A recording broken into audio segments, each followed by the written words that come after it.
अस्सलामु अलैकुम। यकीनन सच है, अहम अवामी मसला पुल दरियाए जेहलम जो कि 3 ज़िलों के अवाम का मुश्तरका मसला है। इतनी सी बात पर किसी को भी इख्तलाफ नहीं है, लेकिन पुल के मामला में 2 ग्रुपों में तकसीम, पुल का मुतालबा मुतनाज़े और मुतजाद हो चुका, शायद फिर ज़िद बन जाए। एक ग्रुप के हाथों पुल की एक टांग और दूसरे के हाथों दूसरी टांग। जब दोनों ग्रुप जोर आजमाई करेंगे, पुल एक बार फिर मुतनाज़े हो जाएगा। पुल एक बार फिर मुतासरा अवाम के लिए सुरखाब का पर साबित होगा।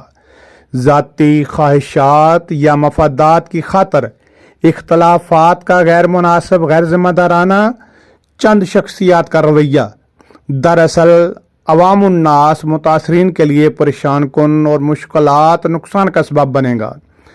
मेरी तरह कई लोग सोचते हैं, प्रिंट और लाइव मीडिया के दौर में भी बाशऊर, तालीम याफ्ता, बाद नुमाइंदा शख्सियात झूठ और सच, दनाई और हमाकत ऐसी कदरों की ज़रूरत को क्यों नज़रअंदाज करते हैं। शायद समझा जाता है कि अवामुन्नास को इल्म नहीं होगा, या अवामुन्नास को इस दौर में भी बेवकूफ़ समझा जाता है, जबकि मौजूदा जदीद टेक्नोलॉजी के दौर में ऐसा नहीं है। मेरी तरह कसीर तादाद लोग सियासी फुर्तियों को समझते हैं, लेकिन बेबस और सियासी ताकतवर वडेरों की हमायत से महरूम हैं।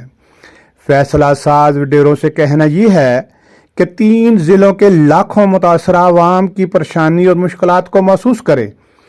पुल पुल पुल और सिर्फ पुल बनना ज़रूरी है। पुल बनने दिया जाए और बनवाने के लिए अपनी अपनी सलाहियतें बुरुए कार लाएं। ज़ाती मनफ़त और मफादात की वजह से अवामी अहम मसला और ज़रूरत को कुर्बानी का बकरा न बनाया जाए।